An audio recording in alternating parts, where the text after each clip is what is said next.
Nós continuamos falando sobre economia. Os vetos do presidente Jair Bolsonaro ao orçamento de 2021 retiram dinheiro das áreas de saúde, educação e também para obras. Sobre esse cenário, nós recebemos neste momento ao vivo o economista-chefe do Banco BV, Roberto Padovani. Oi, Roberto, boa tarde para você. Seja muito bem-vindo aqui ao Jovem Pan Agora. Tudo bem? Obrigado pelo convite. Perfeito. Roberto, a retirada de verba dessas pastas teve o objetivo de reduzir a despesa do governo ou foi direcionado para outra área, por exemplo, como a economia?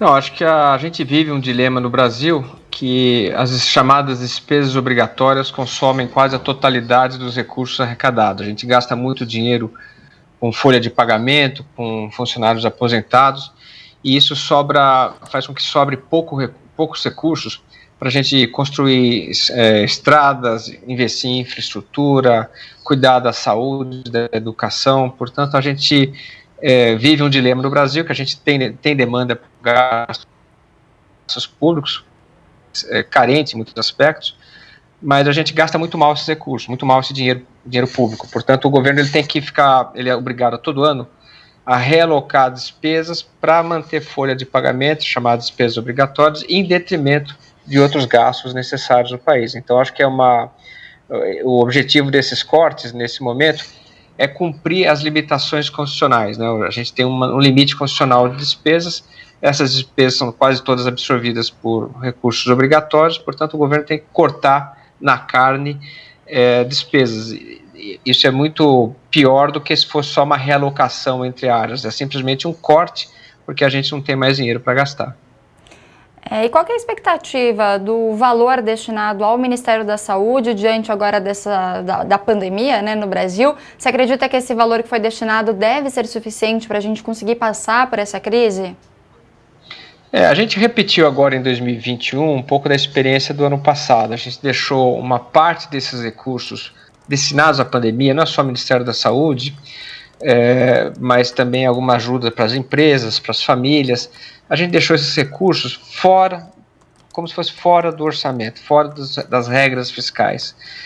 Porque o momento exige isso, né? Não é uma opção do governo. Então a gente tem uma limitação de despesas constitucionais, e como a gente está vivendo uma situação atípica, o governo de 2020 e agora de novo está usando parte desses recursos como se fosse fora do orçamento. A gente estima aí que seja alguma coisa como 125 bilhões, considerando auxílio para as empresas, para as famílias e para o setor de saúde. Eu acho que é suficiente. A gente está num processo de vacinação, em breve a gente comece, espero, controlar o número de casos e mortes, e portanto a gente consegue voltar a uma economia com menos restrições, portanto o governo precisa apoiar menos a economia. Mas de qualquer forma é uma solução possível, né? A gente vai ter que, dada a limitação de gastos, vai ter que destinar um montante importante, algo como 120 bilhões, o ano passado foram quase 520 bi, estamos gastando menos esse ano, mas temos que destinar um montante dos recursos públicos para enfrentar a pandemia. Isso não tem como contornar isso. É uma das prioridades, né? E de acordo com os números que foram publicados no Diário Oficial da União, Roberto, o valor com as despesas é cerca de 3 trilhões e 400 bilhões de reais e é maior do que aquilo que está previsto para as receitas, que é de 3 trilhões e 100 milhões de reais. Bom, essa conta, obviamente, não fecha, né? Como é que isso pode afetar a economia do país e também como o governo vai lidar, né, com essa falta de recursos? Esse tem sido um problema recorrente no Brasil, e a gente viu isso muito claramente no ano passado. Ano passado a economia ficou frágil, não cresceu porque as empresas fecharam, então não teve crescimento econômico. Se não teve crescimento econômico, as empresas também não pagaram impostos, o governo não arrecadou. Ao mesmo tempo, o governo teve que gastar muito dinheiro para suportar a economia. Então, como é que você fecha essa conta? Toma dívida, né? Se você não tem dinheiro e precisa gastar, você toma a dívida.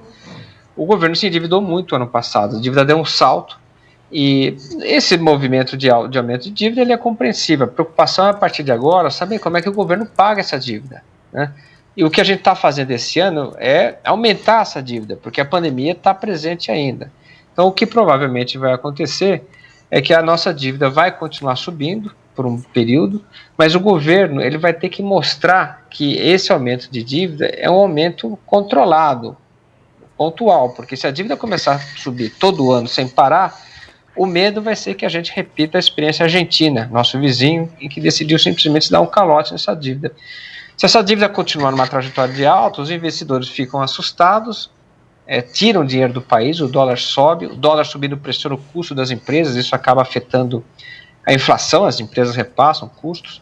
Se a inflação sobe, o Banco Central sobe a taxa de juros e trava o crédito. Então, a inflação corrói a renda, os juros sobem, trava o crédito, dólar para cima assusta todo mundo, afeta a confiança. Então, se a dívida pública continuar subindo, o efeito disso é uma retração econômica ou a manutenção de taxas de desemprego muito elevado. Portanto, a melhor forma de criar empregos e fazer a economia crescer no Brasil hoje é sinalizar que essa dívida que a gente está fazendo, ela é muito pontual, ela está acontecendo só para a gente apoiar a economia no momento atípico de pandemia.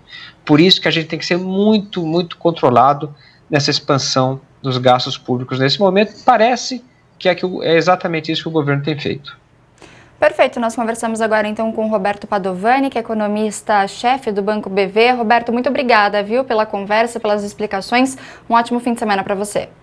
Obrigado, eu agradeço o convite.